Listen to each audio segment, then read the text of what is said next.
Switch on the video. Hi, everyone. My name is Dr. Felice Cellini, and I'm blessed and grateful to be in recovery. And this is our Thursday evening Why Wait for Recovery community meeting.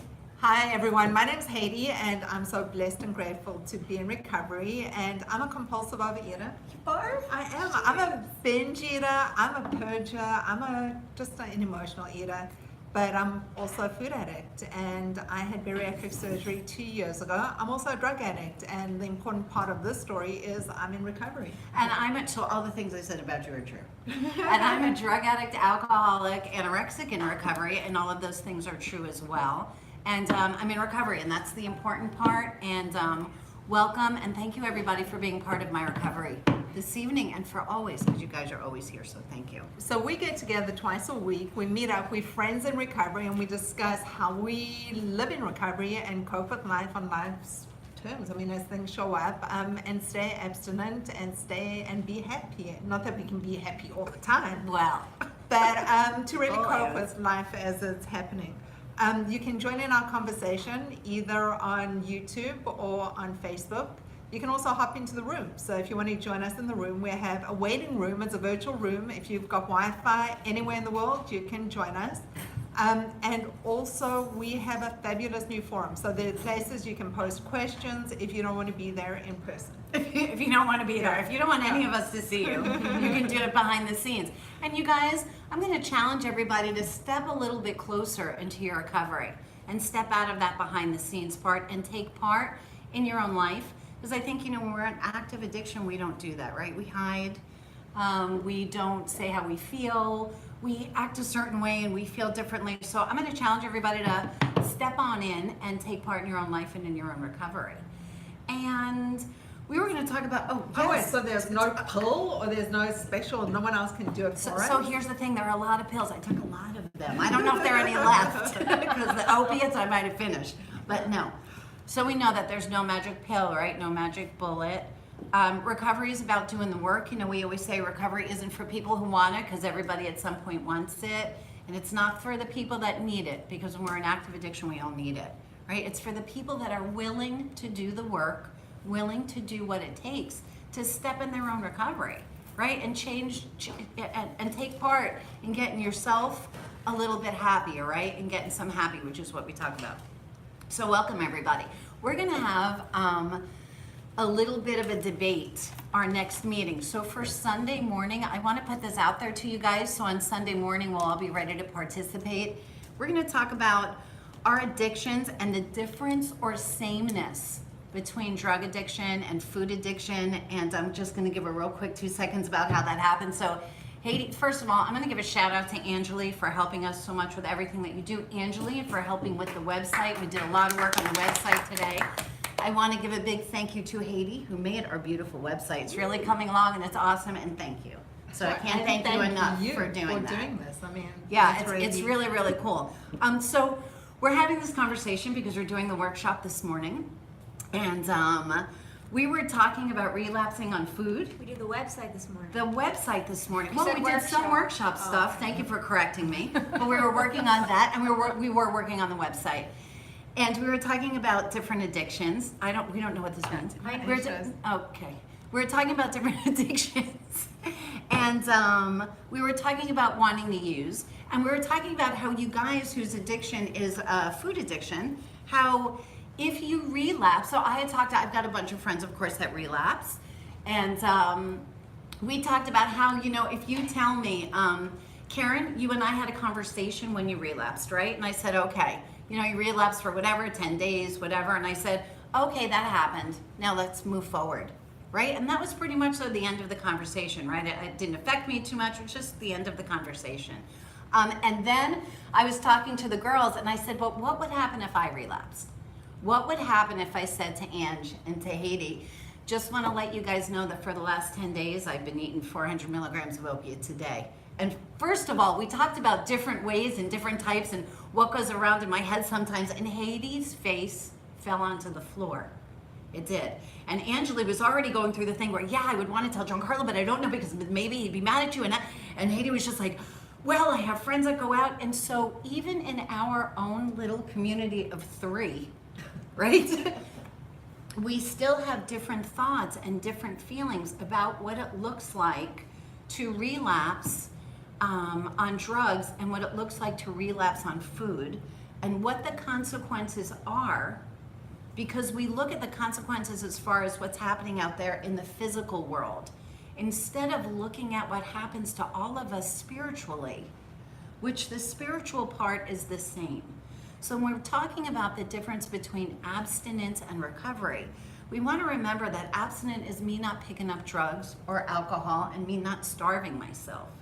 And abstinence can be for you guys not binging, not purging, not smoking pot, not smoking cigarettes for some of you, but physically the consequences are different, but spiritually the consequences are the same. Because if you relapse, which fortunately you haven't, and if you relapse, which maybe fortunately you did, right? Because we learn, every time we relapse and come back, I think that we learn something new. And I think that it's a real important part of our recovery.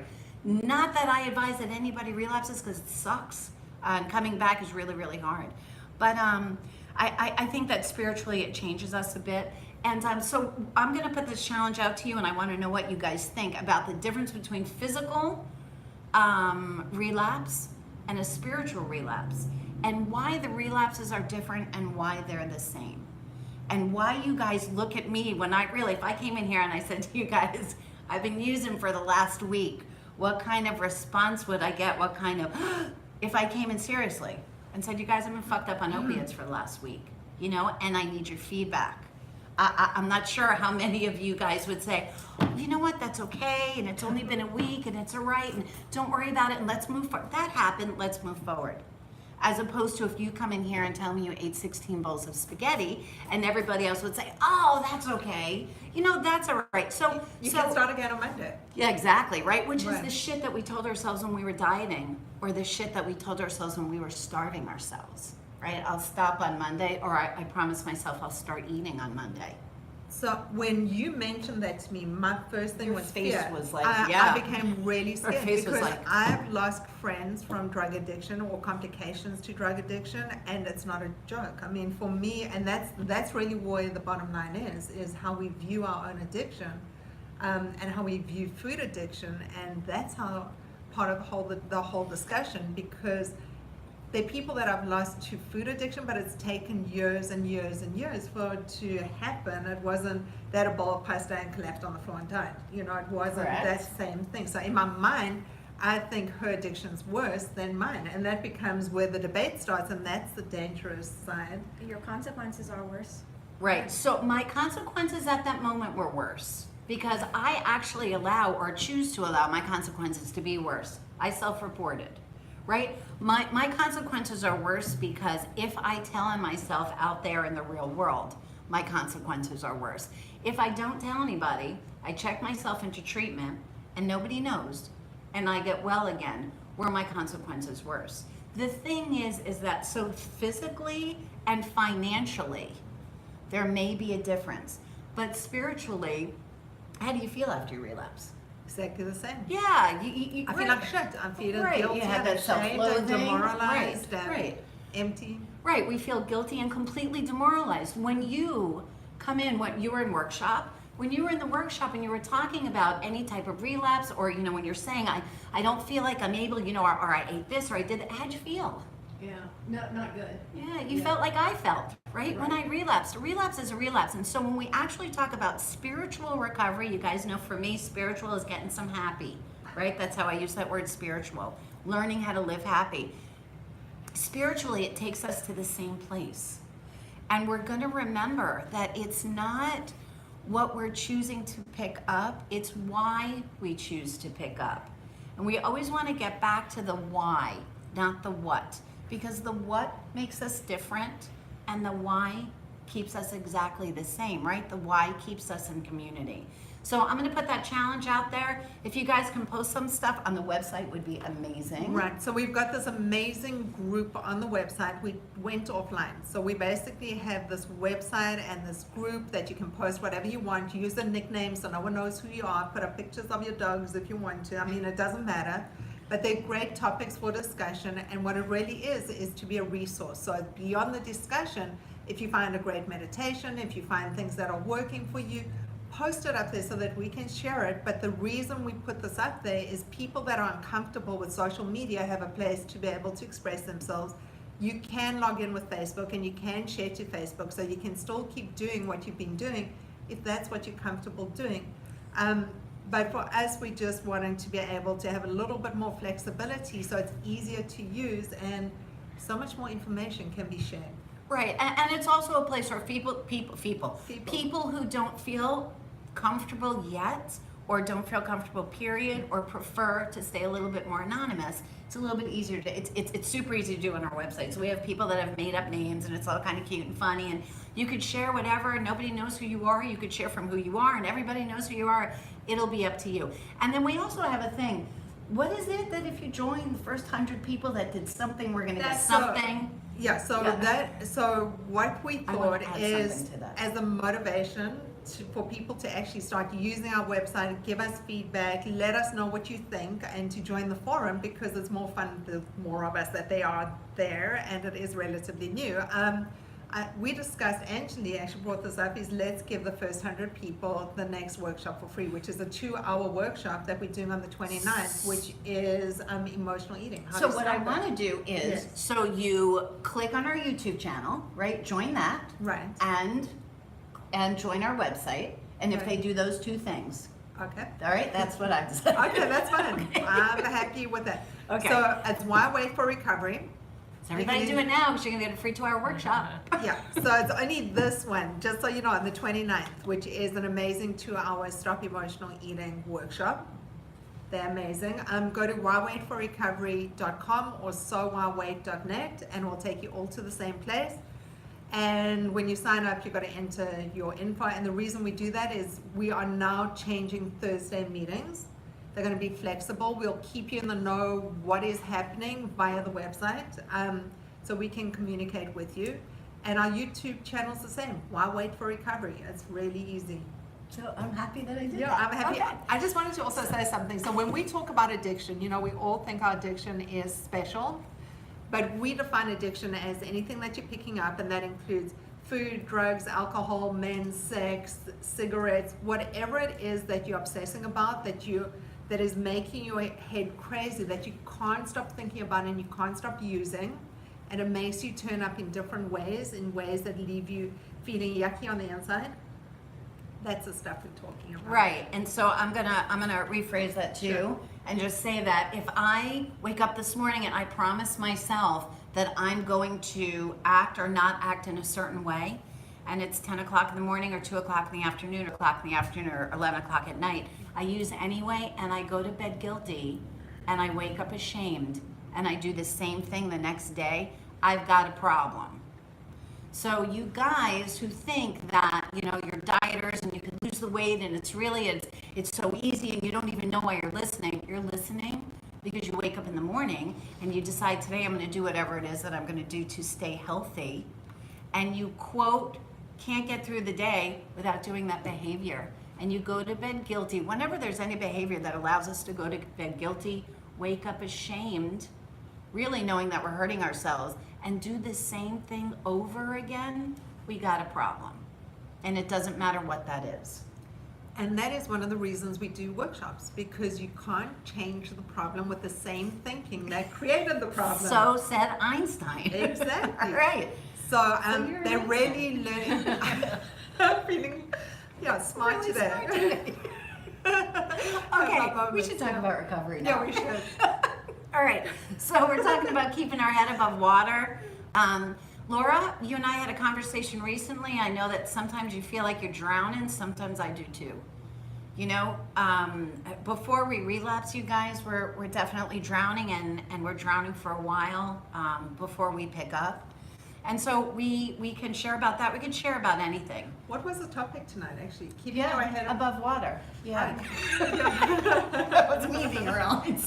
I actually stayed on task, so I know you didn't expect it. Yeah, but I did. Yeah. So we could go around. I'm going to start calling on people. So go around tonight unless anybody wants to volunteer first to share something that they've learned about their recovery, about themselves, or that they want their 15 seconds of I'm pissed off or resentful about. Yes.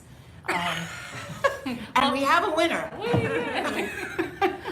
Well, I was just thinking, when you're saying with recovery, I've had like a really bad stomach pains the last 2 weeks, and thankfully, whether it was food poisoning or not, but I kept on having them. I don't know. She went to her clinician, and what did your clinician tell you?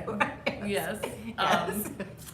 But after the possible food poison passed, I noticed that I was still having a lot of cramps, and I realized that it was the same thing I do with my teeth. I clench my teeth. And I was why you do that? well, that's what I don't fully understand, but I do clench my teeth quite a bit during the day, and to the point where somewhere in my house is a bike plate that I never use. Okay. So I really got there's a lot of emotions that I'm not letting out. Yeah, usually clearly. anxiety, right? Right? Fear, anxiety, same thing. Yeah. And, today, and I saw it today because I was going to do a presentation, and I had a really good presentation last week, and it was fabulous. And then I was excited, I was prepared, and then the second I said, well, how am I going to do today? The cramp came back, and I thought, oh wow, but I can't compare today. I caught myself. That's okay. So tell me what you're feeling right now. Well, even when I said that, it's worthy? Am I worthy or So I'm what kind of- feeling unworthy. Let's Right, talk feeling about how we okay. feel. Yeah, I'm feeling, so you're not feeling worthy. Right. Or good enough. Yeah. And so we're going to talk about your ego. Right? So we're going to talk about you getting up in front of a whole bunch of people. You guys, you know the expression follow your gut? Your gut is usually telling you what's going on. Right? I know if I'm going to do something and maybe I think in my head it's something that I'm better off not doing, I get a stomach ache. Right? Okay, so we release adrenaline. If we want to know what happens physiologically, we release adrenaline, we get some reflux, we get some abdominal pain. That's an adrenergic response usually. And so, okay, so we're talking about I'm going to get up in front of a whole bunch of people and I'm going to give this tremendous speech, and maybe Jan is going to think it's stupid, right? And so I'm going to worry about that. Why? Right, yeah. Why? Yeah. Yeah. It was, and I saw the, since it started, I saw this whole series of things that have been happening in my life the last month and a half, good enough, that the whole plan thing, that it started, and then something at work, and it was well, who, I do the best I can. When I really got into the spiritual thing, I'm doing the best I can. I was on some deadlines, even at work I was on some deadlines, and it's why am I letting them dictate my life? Why are you? Why are you? Answer the question. Why are you letting that dictate your life? Because I'm such a conformer. I think I have to do if Daddy says something, jump. Boss says something, I must do it. Okay, so again, we're talking about your ego and how you look to others, as opposed to how you're feeling about what's going on, right? And so you guys, we have deadlines at work. I have 40 patients to see. Yeah. I have to see 40 patients. I can't stay there till midnight. I have to do my Right, job. right. That's okay. Right? If I have a class that I have to take to be able to do something else, I have to show up, do the class, and that's okay. Yeah. Right? Having the scared feelings about it is what doesn't serve me. I think the scared feeling was a lot of work, and I knew I was going to get it done, but it was a lot of work. Okay, And so that you was felt scary. overwhelmed? Overwhelmed, yeah. Okay, so it's okay, by the way, you guys, to feel overwhelmed. Everybody does sometimes. That's okay. So you could give yourself a break there. It was a little bit tough, right? You felt a little overwhelmed. Okay, you knew you were going to get it done. You had a little bit of fear behind it. What is fear, you guys? False evidence appearing real. Yeah, I'm afraid of losing what I have, or afraid of not getting what I want. Right. Right? I'm afraid of losing what I have. I'm afraid of losing the respect of my boss. I'm afraid Jennifer isn't going to think I'm brilliant. I'm afraid Haiti isn't going to want to listen to what I have to say. I'm afraid I'm going to lose my job. Right? All of those things, those fears that go through your head, and I always say to you guys, if we're going to make up a story, let's make up a good one. Let's stop making up bad. Going to do such an excellent job. Start making up good stories. And the best Just part as was, easy. he had complimented me on how diligent I was with something, but in the meantime I was getting, because it was just, I had to pull information from so many places. Okay. But I got blown away by when he complimented me, because I saw the fear, the anxiety, the overwhelm. So you could have just made up a good story, Mhm. and then And then none of that would have happened, Yeah. and you wouldn't have had the stomach ache. Right. Right? I'm going to do excellently at this. I'm going to do my best to do my best, and that's going to be enough. You know what? I'm going to challenge everybody that's listening. Everybody that's listening. I want to put it out somewhere, either on the website. I want to put it out somewhere on the website, on Facebook, or wherever you're doing right now. I'm going to do my best to do my best, and that's enough, and sign your name. Well, you've got your assignment, your homework. Oh, do I make this an assignment? Yeah. Okay, on the website, there's an assignment part. What do we call that? Well, you came up with a brilliant name. I don't know. Do you know what the brilliant name is? Weekly Challenge or something. Yeah. It's up there as my weekly challenge, I think, you guys. I want everybody to go up there and write that I'm going to do my best to do my best, and that's going to be enough, and put one thing down that you're nervous about, that you're going to let go of that nervousness and just do your best to do your best. That's all we're responsible for doing, is doing our best to do our best. The world's going to turn the way that it does. Laura, if you don't like me when this meeting's over, okay, that's cool. That's about you. Pardon? You don't care. And it's not that I don't care, which is what I always say, I don't care, but that what I don't care means, it's not that I don't care because I care about you, but it is not my responsibility to worry about how you're feeling because I have no control over how you're feeling, right? Again, you guys, I'm gonna run this meeting. You wanna call your bestie and tell your bestie, I just went to the worst meeting ever and this girl wouldn't shut up. I am talking a lot tonight.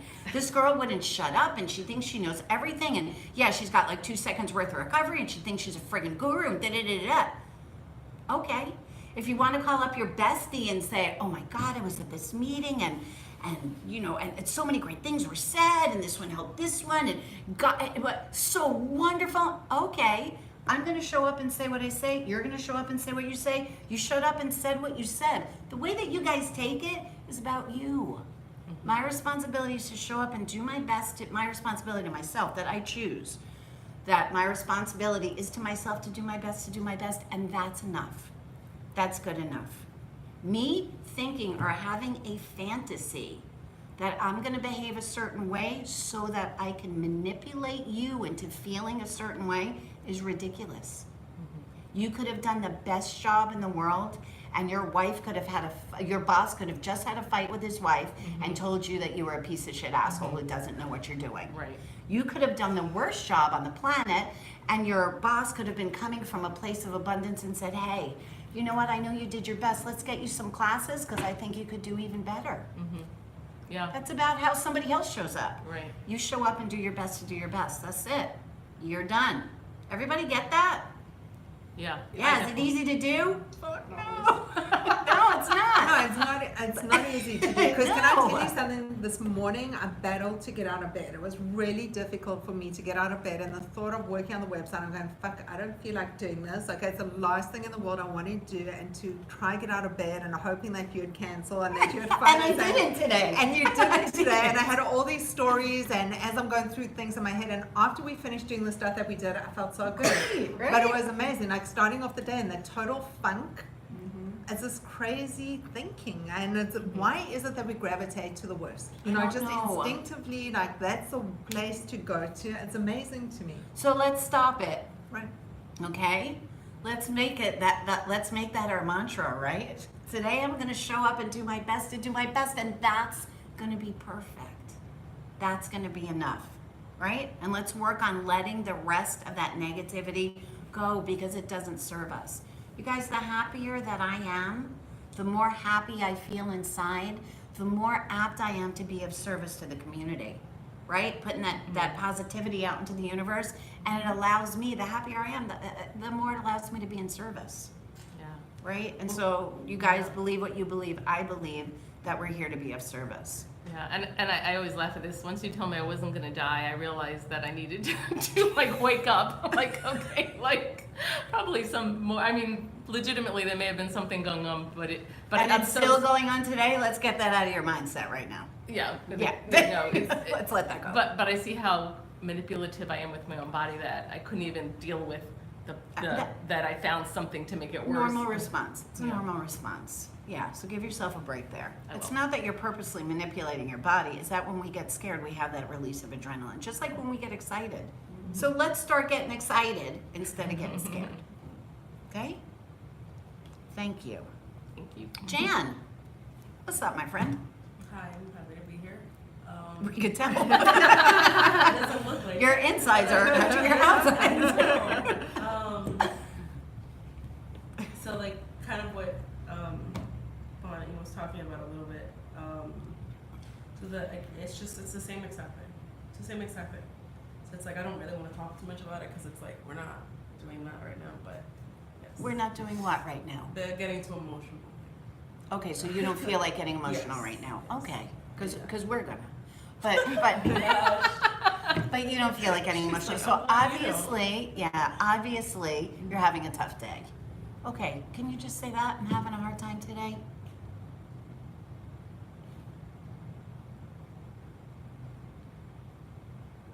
I'm having a hard time today. John, I'm having- sorry that you're having a hard time today. Sorry. Okay. And if and when you're ready to talk about it, I know that there's a whole bunch of people in the community that would love to have a conversation with you about it. You know, for me to tell you, I can promise you that we've all been there, doesn't make you feel any better. It just happens to be the truth, right? We've all sat there and cried and felt like shit and said, damn, like if I could just go back to sleep or eat about 63,000 Oreos, I bet I'd feel a lot better. For me, it's, you know, eating 63,000 milligrams of oxycodone, but whatever floats our boat, right? But I'm sorry that you're having a hard time. And I'm looking for, my hope for you is that sooner than later, you're gonna be able to walk in here and say, I'm having a hard time, and I'm gonna talk about it today. Because it's not only it's gonna help selfishly, it's gonna help other people. And I mean, me selfishly wanting to hear it because it's gonna help somebody else in the community. But for you, so that you could let it go. You know, you don't have to be perfect and strong and you know, worry about what Kim might think because you're crying. And that's when the I don't care comes in. Today I'm a mess, and I don't care that everybody knows about it. That's okay. And sometimes that's showing up and doing your best to do your best. It's just being able to say, today, I'm scared. I'm scared today. So I know that, okay, and if you feel like sharing during the meeting, can you let me know that you feel like sharing? All right, baby, thank you. Hi, Hello. how are you? I'm good. What's going on, girl? Nothing, but when you first mentioned like I know you're going to talk about it Sunday, but it's on my mind.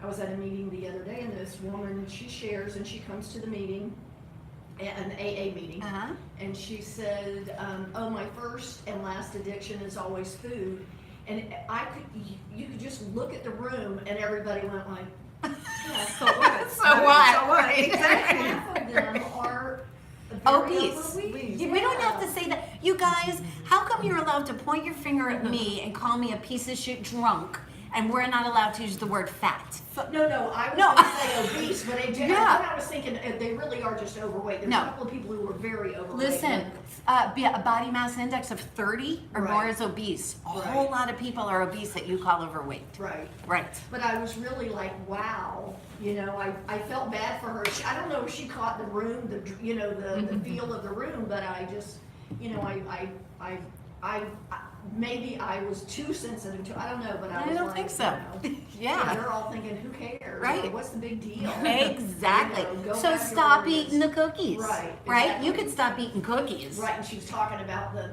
holiday and breaking fast and her mother trying to feed her cakes, and she was going, you know, Yeah. like, into detail. And but anyway, yeah, I could see the people. They were like, Did you invite her to a meeting?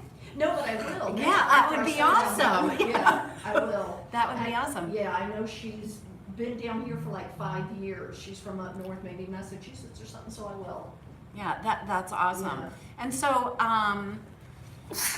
Bless you guys, until people who binge and purge or emotionally overeat, or any of those food addictions, until you guys learn to step into some kind of recovery and respect your recovery, which means you respect your addiction, no one else is going to either. So I have to share something with you. So I'm sitting in an NA meeting, and these guys are vaping, like they're all vapors. Everyone's at the table. So I'm You're allowed to an vape in an No, but they're talking about it. So I'm an ex-cigarette smoker. I'm an I'm a pot Yeah. smoker. I'm a food addict. These are all triggers for me. So they're sitting there discussing the best machines and where to get it, and it's like sitting with drug dealers. It's like when I was using, and and all of us paraphernalia. are discussing how we're using and where the best stuff is Yeah. to get. So I'm sitting in this meeting and I'm just going, shit, I'd love a cigarette, okay? Why are you vaping, okay? And then I'm sitting there and I'm listening to people about the food thing when I'm with the family. I'm going, this is exactly like me and my drugs. It was, how am I going to get it? How do I chase down my dealer? I'll be there at 7 o'clock in the morning or 6:45 if I have to make sure I'm standing in that McDonald's line to get the breakfast, whatever it is. That you're gonna lie about. Right, and I'm going to lie about it and drop the kids off. And I did the same thing with pot and all the other things. It's exactly the same It is, the behaviors. Yeah, it's The true. behaviors are the same and the emotion behind it is the Right. same. And remember, that's what we're gonna talk about, right? Is the why. Right. Why, not what we're doing, but why are we doing what we're doing?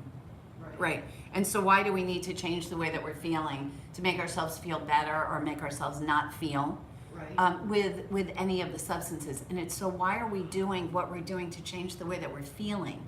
It's not about what we're picking up. Again, it's not about what we're picking up. Really. And people who do have addictions that revolve around their food, I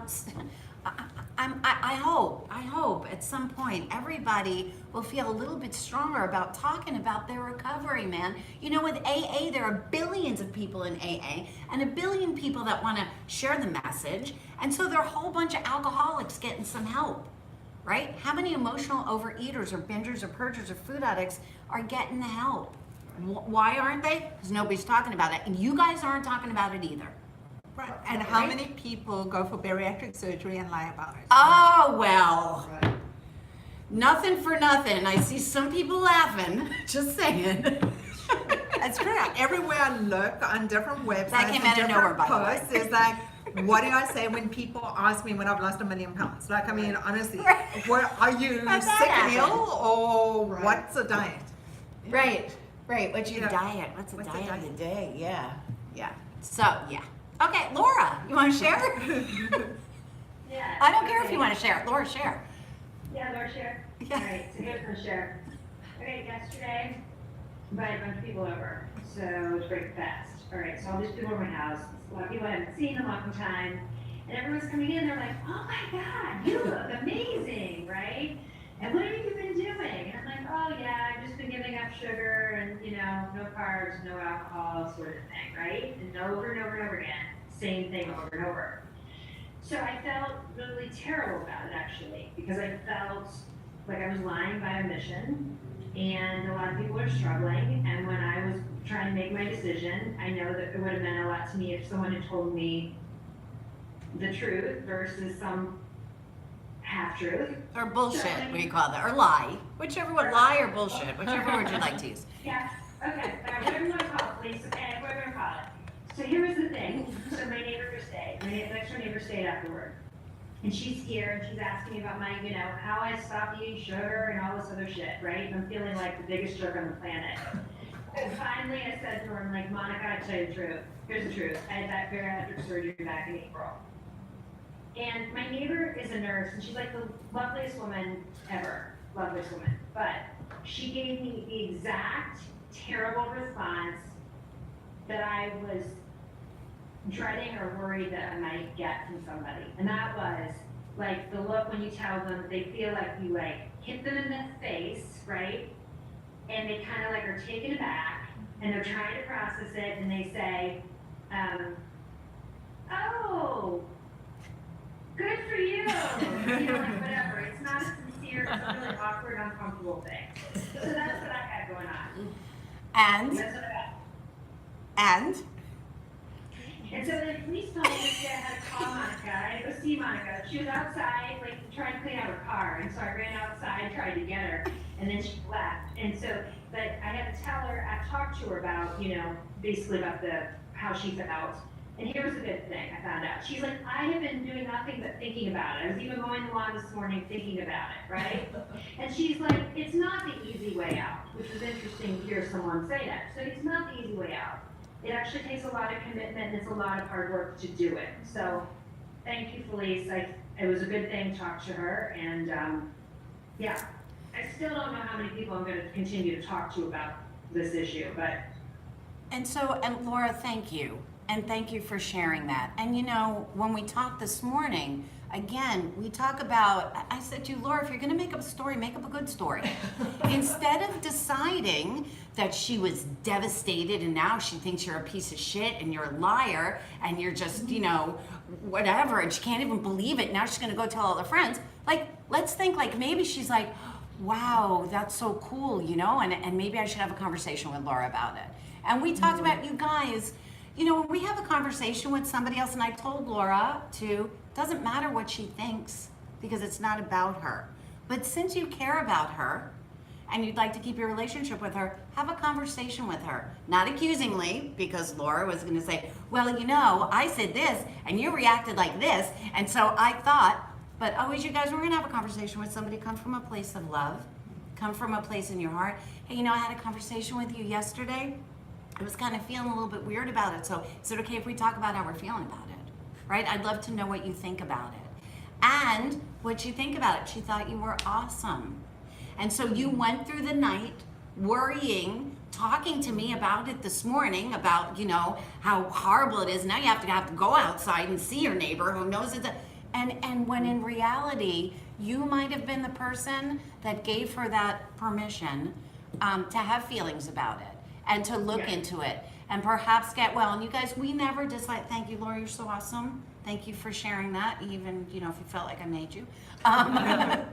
But, you know, we don't talk about what's right and what's wrong as far as how we lose weight and that stuff. And some of us have had bariatric surgery and some of us haven't. And some of us, the only thing that we do talk about, that we talk about in our workshops and that we will have separate workshops about, are abstinence from triggers, just so that we're not stimulating the receptors in our brain that touch that part of the brain that doesn't understand what one looks like, right? And that we do talk about. So, but Laura, you're awesome. So thank you. And you know that whole thing, the truth will set you free, and it did, right? Right? And you feel better, right? I feel better, yes. I'm glad. I would love to say something. This reminds me, last year, my mother's in hospital, so she's dying of minor fibrosis. I mean, like the side effects of it. We're having a conversation, and the nurse comes in and she goes, what are you doing for your diet? And I go, I had bariatric surgery. And my mother goes, why are you telling everybody? So she comes from that place of willpower and that serial dieting, and that's where she comes from. And for a long time, I carried that shame in me that I didn't have the willpower and I took the easy way out. So anytime someone said that, it kind of resonated in me. Whereas last night we're sitting and we're breaking the fast and it's all these things and half the room's into the food and it's all about the food. And some of them are alcoholics. And some of them are food addicts. And I don't doubt that for a second. And people are going, why aren't you eating more? So it becomes the big thing. And before I used to get really uncomfortable with it. And then I go, well, I paid a hell of a lot of money to eat the way that I do. And I also follow my protocols. You know, when I went for surgery, I was at my lowest point. I was so sick spiritually and physically. For me, it was the answer at the time. So when I made that commitment to do it, I decided to change everything. So when the doctor said, this is what you do and you don't eat for an hour after you drink, I set timers in my phone and I stick to that because I know if I listen to my own head, I'm going to go back to exactly the way that I was before and get exactly what I had before because I've done it so many times before. So part of that was also dealing with my own uncomfortability, all those things that I told myself for years and years and years and years. And now all of a sudden, when people say something to me, it's taken a long time. It wasn't something that was instantaneous, and for a long time I lied about it, and I didn't want to tell people about it. But I think everyone goes on their own journey, and whatever your comfortability is okay. You know, for me, stepping into recovery, I had to start dealing with that honesty portion, and for me that's huge because I deal with people all day, every single day. And I just started sitting badly in me, and that was a choice I made. You know? And you know, you guys, it doesn't matter if I lived in a treatment center for 6 months, which I did the first time. And it doesn't matter if you've had bariatric surgery or not, which you did or you didn't. Right. What matters is the recovery. Right. And when I talk about awareness, as many people who are out there who feel comfortable with talking about recovery, how do you stay so thin? I'm in recovery. The fact that you had surgery doesn't keep you from using. The fact that you had surgery keeps you from being hungry for a little bit of time, right? Angeli, how many patients do we see a week who are post-surgery who's lost 100 pounds and gained back 150, right? The surgery is a Band-Aid for the boo-boo for the moment. Just like sticking me in a treatment center was a Band-Aid for the boo-boo for 6 months. And then I needed to walk out of that treatment center and learn how to live. I needed to know how to live in the real world, and I needed to know what to do when I was sad, and when I was scared, and when I was happy, and when it was Tuesday. I needed to learn how to live through that stuff and live in that stuff. And that's what keeps me from not using. So when we talk about surgery, we're talking about abstinence. And when we talk about recovery, we're talking about spiritually getting some happy on. We're talking about learning to change our perspective. We're talking about learning to choose to look at what's good, to live in gratitude, to come from a place of abundance instead of coming from a place of lack, to understand that the world turns the way that it is, to have acceptance for that, to understand that the things that I'm in control over are my own perspective and my own actions, and not yours, Karen, but mine. And that I need to accept the world turning the way that the world's turning. And that's it. And that's what allows me to get some happy. Right? All of those things are the things that keep us in recovery. The surgery, the treatment centers, they keep us clean. They keep us abstinent. They don't keep us in recovery. Jan, I know you want to speak. Okay, go. Sorry. You go. So that keeps us in recovery, but community helps us also deal with the day-to-day things. So when you've got the teenagers and you've got all the other stuff that's popping up and dealing with, it's great being zen and in recovery and working on it all the time. But there's stuff that comes in, and acceptance is awesome, but stuff shakes me up. And that's when I'm happy to have friends. Absolutely, and those friends are in recovery. Right, So you're talking about 100%. being a part of a recovery community Right. of like-minded people who Right. get where you are, who can help to shift. The only thing that those people do is help to shift your perspective. Right, to stay in recovery. Right, so that was the point. So Yeah. yeah, but you're absolutely right. And so the community is super important. And Jan, you know a little bit about working with others in recovery. And staying in a treatment center for a month. Does that keep people in recovery? If you get out and you don't do the work and you're not willing to do what you need to do to stay in recovery, you're gonna use, just like the rest of us folks, right? So, thoughts on that. I actually went to treatment for binge eating disorder twice. First time, complete relapse. Can you speak up, baby? So Sorry. you were in treatment for binge eating twice. Yes, I was. Yes, and then the first time that I was there, I said, okay, well, I'm still gonna go back and do I'm still gonna go back and I'm gonna do this or I'm gonna do that. I'm gonna modify and make my own meal plan. And then that clearly didn't work because I was back in treatment and doing not so great when I went back. Okay. And so even after this time around, where it's been better, like truly better, even though there's always bad days and there's always good days, it's still, it's a daily thing. You have to continue to, for me anyways, I have to continue to find recovery, and this is the place to do it. Thank you, and to change spiritually. Yes. Because can you lecture for the next 3 hours on what it is that is okay and not okay to eat as far as what triggers that dopamine receptor? Of course you can. Cognitively, do we know how to stay clean? F yeah, we all do. And the reason, sorry, go ahead. No, and spiritually, do we know how to make that change? That's what we're learning, right? Is to feel good enough so that we don't want to pick up. Remember, we get abstinent so we can stay into recovery. We get recovery so that we don't need to pick up.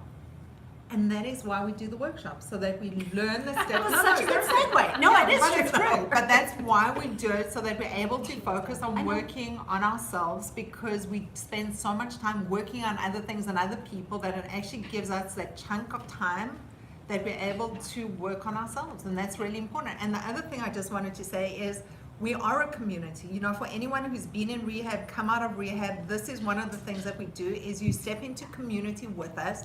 It's not judgmental. It helps us to keep working on our recovery, and that's what What's Eating You is all about, and what Why Wait for Recovery is all about, is community and being in it. And getting the help that we need. Jan, I interrupted you. No, I mean, I think that it has, and I don't know if it has to do with it. It's just that, like, so I I do groups, and it's funny because I actually lead groups. I know. And I can help others, but then it's like I need this, like for me, right? And because it's like I've had that imposter syndrome, whatever you want to call it, whatever. I feel so fake sometimes, and it's like I'm still challenged with this stuff, and so I don't know how that connects to any of this, but that's where I am with all of it. So it so connects to all of it. Of course it connects to all of it. You're talking about being your authentic self and presenting one way because of your ego and feeling another way inside and not being authentic, right? And so authenticity, or telling ourselves the truth so that we could tell others the truth, is a big part of our recovery. Otherwise we're struggling, right? And so when you say, I don't know if it's part of it, it's a real big part of it. And I think that everybody's going to agree there that when we're feeling some way inside and we're presenting some way on the outside, and there's that difference, complete difference, we feel like crap because we're lying. You know, we're lying to our own inner spiritual awesome self, right? By being fake on the outside. And it's so much work. And you have to remember what you lied about, what you said, and who you lied about, and how you really felt. And it's a lot of work, as opposed to just saying what's up. You know, I'm going to run a meeting tonight, and tonight I feel like shit, so I'm just going to put it out there and let everybody know because I'm hoping to get some help tonight. Okay. Does anybody feel less? Look at me as less than? If I say that? Probably not. And if they do, as Laura says, I don't care. I don't. This is about me showing up and doing my best to do my best. When you show up and you could be authentic and talk from your heart honestly, that's when you're going to help the majority of people. Right? They're going to be feeling you, and you'll be feeling you. So thank you. Thanks. That touched up really something very poignant to me. I was always the happy fat chick. Like I presented on the outside as the People that funny. say that. No, Yeah. but I mean, Yeah, I no, I know. presented as the I know. funny, happy. Happy. You could ask me, I was the funniest chick around. All of a sudden, I stepped into recovery and I lost my sense of humor. It's the Yeah, she did. craziest Real thing. quick, I mean, too. I lost that finding the fun, happy Haiti. Okay, she like disappeared, and it's interesting because the things that I used to present before didn't sit so well on the inside, and I'm learning to get back into not taking myself so seriously, because there was a stage that everything was really serious and very dark. But presenting to others is something that's really a struggle. I mean, we've been doing it for so long. Letting go of that and learning how to work through it is really part of the challenge, and that's part of what the recovery work is. Yeah, it is. So thank you. Anne, do you want to share? I would like you to. So can you say something? Anything.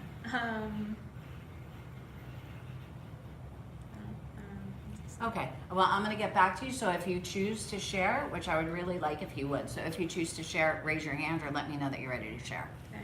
Thank you. Liz. How are you, hon? I'm doing okay. Anything new? No, I think I'm kind of. I don't even know what to say. Okay. You're unhappy. Yeah, I'm trusting in the process. I know it's gonna get better. Okay. Can you tell me what process you're trusting in?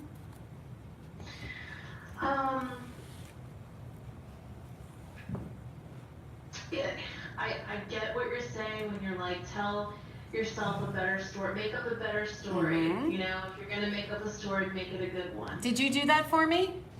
Yeah, I did. Yeah, okay, because I haven't had a chance to read it yet. I read the scary ones, but I didn't read the second part of your challenge, so. Yeah, and then like while I was writing my second response to you about that, like it just felt unauthentic because it's not how I'm feeling right now. Okay.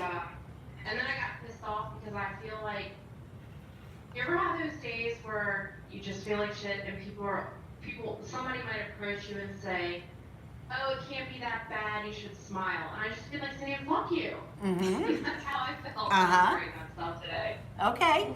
All right, and that's okay. And so remember, you know, did you ever meet people who are miserable most of the time? Yeah. No, really, right? We know people that are miserable Yes, most of the it's time, laughing at him. right? It takes a whole lot of rethinking and redoing and relearning for those people to learn how to be okay. So I walked around scared. After my son died, I walked around in fear all the time. All the time. No matter what I showed on the outside, I walked around in fear all the time. I was scared and I was angry and I was guilty and I was so sad, and that's the person that I was. I went into therapy for 5 years and I had to learn how to let go of those thoughts. I had to learn how to change my perspective. I had to learn how to live in a world where my son had passed away and look at it as that happened. That happened. It didn't happen to me, but it happened. And I can't live there. I can't stay there because it's killing me. And I had to relearn how to think, and I had to relearn how to feel, and I had to relearn how to do all of those things. And you know what, Liz, I did. And if I didn't right now, I'd be dead. I wouldn't be sitting here. So when you say it didn't feel real, I'm gonna tell you it didn't feel real and it didn't feel right. And I was angry and I was pissed off. And fuck you and don't tell me how to feel, because you don't know how I feel. And you know what? It wasn't important that somebody else didn't know how I felt. It was important that I was dying. That's what was important. What's important right now isn't me understanding how you feel. What's important right now is me doing my best to help you as best as I can, if I can, to learn how to look at things differently so that you could be happier, so that you don't have to be walking around afraid right now, which is what you're doing, baby. You're walking around scared. So, do we retrain our brains to think differently? Of course we do. Of course we do, right? It's like getting a new computer and being all pissed off because I don't know how to use the new computer program. But I have to let go of the fear and have somebody teach me so that I could learn to do something differently, which ultimately makes me happier. This is about you. Listen, our brains hear everything that we have to say, right? If I have negative self-talk, my brain hears that just as if you tell yourself that you're a stupid, ignorant bitch, it's the same thing as me telling you you're a stupid, ignorant bitch. The biology of the brain, we hear our words just like we hear the words of others, and we process it just like we process the words of others. We're gonna learn how to rethink. We're gonna learn how to change our perspective. Is it gonna feel uncomfortable? Yeah, it is. Are we so used to looking at the worst possible scenario? You know, people say, I'm just waiting for the other shoe to fall. Shoe to drop. I don't know what that means. I'm just waiting for the other shoe to drop. Why? Why can't we just live in the yay for now minute? If the shoe's gonna drop, so what? And I tell you this, you guys, this story almost every single time, or this thought. My son was 17 years old, he died in an accident. If he spent his entire year from 16 to 17 worrying about where he was gonna go to college or what he was gonna do or was he gonna join the Navy, instead of enjoying his life, his last year of his 17 years would have been for what? Right? Instead of him being the happy, let's say he knew that he was gonna die in an accident when he was 17 and he was scared about that all the time. He would have walked around a scared 16-year-old as opposed to this goofy, lovely, really tall, really amazing, really funny young man who loved his life. Right? Let's make up the best case scenario. So what if we're disappointed? Isn't that better than being unhappy the whole entire time? Yeah, you know, it's hard to retrain your brain to think that way when you've heard, or I've heard my whole life from my mom. She kind of drilled in my head, hope for the best, but always prepare for the worst. So. Yeah, so what you're saying, how many people, How how many people were brought up like that? Sure.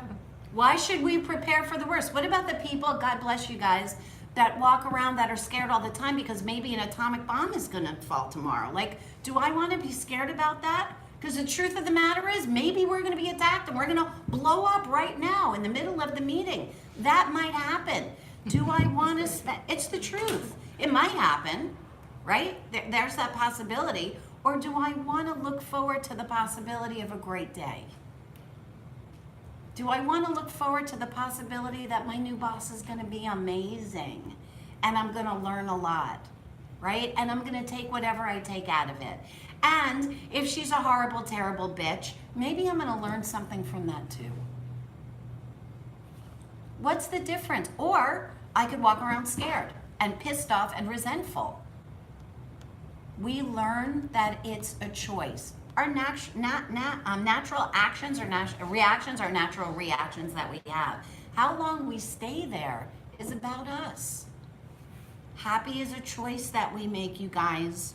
Coming from a place of abundance, changing our perspective, it's a choice that we make. You guys, I have a PhD in positive psychology. That's the truth. My PhD is in positive psychology. It's about this stuff. It's about learning to get some happy and changing. And listen, you guys, no matter how horrible we feel, a lot of times it's a lot more comfortable sitting in our smelly poop than it is doing the work that we need to do to make that change. And so my hope for you is that that's what you're going to choose, baby. Yeah. So we've got a few minutes left. Oh, I talked so much. So I just wanted to quickly touch on a couple of things. So if you've got your phone with you, go to YouTube now. Go subscribe to today's live stream and to our channel. Press notifications and just say did it. And then go to sowhywait.net or to whywaitforrecovery.com. Sign into our forum, say hi, and then you can just get into the workshop on the 29th. It's going to be an amazing workshop for emotional eating. Join us because this is how we get well, is working on ourselves. Also, you're going to see Felisa's challenge for the week. That's where we're posting them. So anyone who's missed out, go back and check in our group, in our forum, the What's Eating You forum. We kept it the same name as Facebook to make it easy.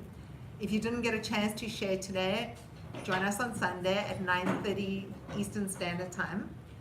And also, if you missed some of tonight's meeting, catch it on YouTube. I mean, the reason we put all this stuff out there is so that we can learn and we can get healthy and we can get well and we can just be happy. Yeah, and grow together as a community of recovery, you guys. Let's wear a recovery, wear it proud, man. Like, yay, I'm in recovery. It's part of changing our perspective as well. And also, sometimes just remember, being of service is sharing where you're at, because it gives other people courage, or other people those learning opportunities, or those opportunities to identify and say, do you know what, I've been there, but I've been too scared to say so. So thank you so much for sharing. And if someone shares, let them know that they're not alone. If you feel compelled to say something, say thank you for sharing. I mean, it doesn't need to even go that deep, but if you want to, just let them know they're not alone. Okay. Our community is available 24/7. There's always someone, right, there's someone in a different time zone. So if you're struggling, just reach out and someone definitely reaches out back. Okay. And that's it. So do you want to take us on? Okay, so I am so blessed and grateful to be in recovery. This was our Thursday evening Why Wait for Recovery community meeting. My name is Dr. Felice Cellini. Thank you so much, you guys, for being a part of my recovery. Thank you for helping me stay clean and helping me stay in recovery and helping me stay in community. And my name's Haiti, and I'm so blessed and grateful to be here today. Just thank you for being part of my journey. And if no one's told you today that they love you, I love you. Peace out, everybody. You guys. Recovery is awesome. Join us.